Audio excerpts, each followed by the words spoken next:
Hello everyone, today we'll talk about how to fix or how to solve the problem of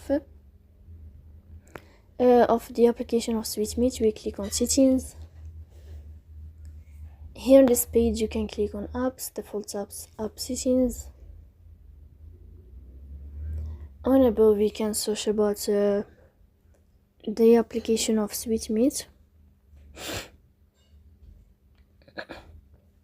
Here in this page of app info you can click on first stop and you can click OK. Here we'll enter to the window of storage. Then you can click on clear cache, but pay attention, don't click clear data because that can delete your account. So please don't forget to support us by like and subscribe. See you next time in another video, and thank you for your attention and your watching.